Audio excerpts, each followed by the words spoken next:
नमस्कार, आपण पाहत आहात महाराष्ट्र नंदन न्यूज 24। बातमी आशीची बदल घडवेल। कृषी मंत्री कोकाटे शेतकऱ्यांसाठी माणिक तर भगरे उगवतील नवी पहाट। केंद्रीय कृषी मंत्री शिवराज सिंह चौहान यांनी दिलेल्या उपमानी नाशिकच्या लोकप्रतिनिधींना अक्षरशः गुदगुल्या झाल्या। कृषी मंत्री माणिकराव कोकाटे हे शेतकऱ्यांसाठी माणिक ठरतील अशी स्तुती त्यांनी केली। केंद्रीय कृषी मंत्री शिवराज सिंह चौहान यांनी दिलेल्या उपमानी नाशिकच्या लोकप्रतिनिधींना अक्षरशः गुदगुल्या झाल्या। कृषी मंत्री माणिकराव कोकाटे हे शेतकऱ्यांसाठी माणिक ठरतील अशी स्तुती त्यांनी केली। केंद्रीय कृषी मंत्री चौहान यांनी नाशिकमध्ये केलेल्या भाषणात शेतकऱ्यांविषयी आत्मीयता असल्याचे सांगितले। यावेळी त्यांनी उपस्थित लोकप्रतिनिधींना विविध उपमा दिल्या। या उपमानी उपस्थित त्यामध्ये खसखस पिकली, आमदार खासदार आणि मंत्री मोहरून गेले।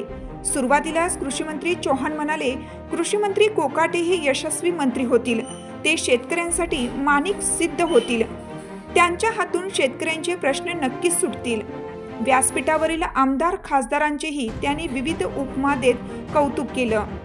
राष्ट्रवादी काँग्रेस शरदचंद्र पवार पक्षाचे खासदार भास्कर भगरे यांना ते म्हणाले, भास्कर म्हणजे सूर्य।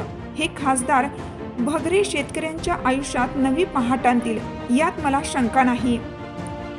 काँग्रेसच्या खासदार डॉक्टर शोभा बच्छाव यांचेही त्यांनी कौतुक केलं।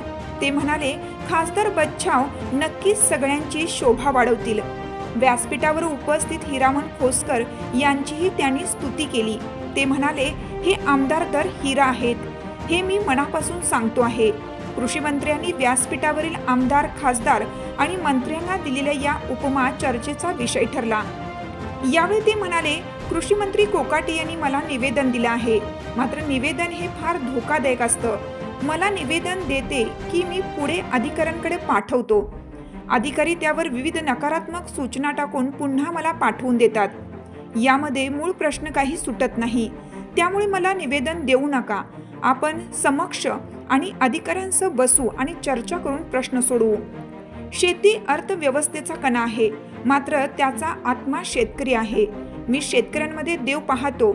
सध्याचे सरकार खऱ्या अर्थाने शेतकऱ्यांचे हित पाहणारे आहे, त्यामुळे आम्ही नक्कीच शेतकऱ्यांचे आणि शेतीचे प्रश्न सोडवण्यासाठी गंभीर पुढाकार घेत आहोत। त्याला लवकरच यश मिळेल असा विश्वास केंद्रीय कृषी मंत्री चौहान यांनी व्यक्त केला।